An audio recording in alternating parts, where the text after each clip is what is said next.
Right a brief note on silent reading. Silent ரீடிங்கை பற்றி வந்து ப்ரீஃப் நோட்டாக எழுதுங்க அப்படின்னு சொல்லியிருக்காங்க. இப்போ வந்து இந்த ஸ்காலர்ஸும் ரைட்டர்ஸும் தான் நிறைய புக்ஸ்லாம் ரீட் பண்ணியிருப்பாங்க. அவங்க வந்து ஏர்லி ஸ்டேஜில் வந்து இந்த சைலண்ட் ரீடிங்கை வந்து பற்றி என்னலாம் சொல்லியிருக்காங்க அப்படின்னு சொல்கிறாங்க. Reading silently or reading aloud. இப்போ 2 ஏரியாஸ் இருக்கும். ஒன்று சைலண்ட்டாக ரீட் பண்ணலாம், இல்லைன்னா லவுடாக ரீட் பண்ணலாம். நம்ம சைலண்ட்டாக ரீட் பண்ணும்போது இன்னர் ஆர்டிகுலேஷன் வந்து ஹெல்ப் பண்ணுமா. அதாவது இன்னர் ஆர்டிகுலேஷன், அதாவது நம்ம மூமெண்ட் ஆர்கன்ஸ் ஆஃப் ஸ்பீச் வந்து எதுக்கு ஹெல்ப் பண்ணுன்னா ஸ்பீடாக ரீட் பண்ணுறதுக்கு ஹெல்ப் பண்ணும் அப்படின்னு சொல்கிறாங்க. சப்போஸ் நம்ம லவுடாக ரீட் பண்ணோம் அப்படின்னா நம்மளை யாராவது மானிட்டர் பண்ணிட்டு இருப்பாங்க.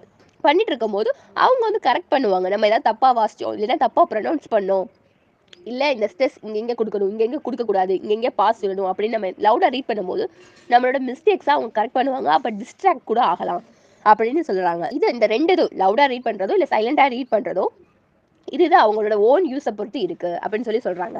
அதுக்கப்புறம் சைலண்டாக ரீட் பண்ணுறது அப்படின்னா இது ஒரு acquiring the habit of reading. சைலண்டாக ரீட் பண்ணிகிட்டே ஏதாவது நம்ம ஒருத்தவங்க சைலண்டாக ரீட் பண்ணிகிட்டே இருந்தாங்கன்னா அவங்களோட ரீடிங் கெப்பாசிட்டி வந்து இன்க்ரீஸ் ஆகும். அதாவது ரீடிங் வந்து அதிகமாக ரீட் பண்ண ஆரம்பிப்பாங்க அப்படின்றாங்க. இதனால ஸ்டூடெண்ட்ஸ் வந்து கண்டினியூவாக ரீட் பண்ணுவாங்க. அதனால நாலேஜை கெயின் பண்ணிக்குவாங்க. அதாவது சம் ரைட்டர்ஸ் வந்து கான்சென்ட்ரேட் வந்து எப்படி பார்ப்பாங்க, மிஷின் ஆஃப் ரீடிங் வந்து எப்படி பார்ப்பாங்க அப்படின்னா, இப்போ நான் உட்காந்து ஒரு புக்கை ரீட் பண்ணிட்டு இருக்கேன்னா நான் எப்படி ரீட் பண்ணுறேன் அப்படின்னு சொல்லி எதெல்லாம் வச்சு பார்ப்பாங்கன்னா, என்னோட ஐ மூவ்மெண்ட் எப்படி இருக்குது அப்படின்னு சொல்லி பார்ப்பாங்களாம்.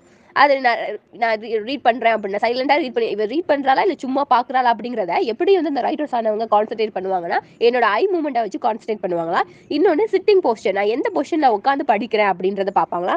அதுக்கப்புறம் என்னோட நம்ம புக் வச்சு ரீட் பண்ணுவோம்ல, அதோட ஹோல்டிங் புக்ஸ் எப்படி நம்ம அந்த புக்கை வந்து ஹோல்ட் பண்ணியிருக்கோம், எந்த மாதிரி பிடிச்சிருக்கோம் அப்படிங்கிறத வச்சு நம்ம எப்படி ரீட் பண்ணுறோம்னு சொல்லி ஜட்ஜ் பண்ணுவாங்களாம். லைக் இந்த case cultivating proper handwriting habits. இந்த மாதிரி சைலண்டாக படிக்கிறதுனால நம்மளோட ப்ராப்பர் ஹேண்ட் ரைட்டிங் ஹேபிட்ஸும் ரீடிங் ஹேபிட்ஸும் வந்து இம்ப்ரூவ் ஆகும் அப்படிங்கிறாங்க. அதாவது நம்ம அதிகமாக ரீட் பண்ணும்போது அந்த வேர்ட்ஸ்லாம் நம்ம அந்த கண்ணில் வந்து நமக்கு பதியும், உள்ளே வந்து பதியும், அந்த லெட்டர்ஸ்லாம் நம்ம பதியும். அதனால் நம்ம ரைட்டிங் ஹேபிட்டும் இன்க்ரீஸ் ஆகும், ரீடிங் கெப்பாசிட்டியும் வந்து இன்க்ரீஸ் ஆகும் அப்படின்னு சொல்லியிருக்காங்க. இவ்வளோதான் இந்த brief note of on silent reading. நீங்கள் இன்னும் இங்கே தான் இருக்கீங்களா? முடிஞ்சிருச்சு, வீட்டுக்கு போங்க. நீங்க இன்னும் இங்கே தான் இருக்கீங்களா? முடிஞ்சிருச்சு, வீட்டுக்கு போங்க.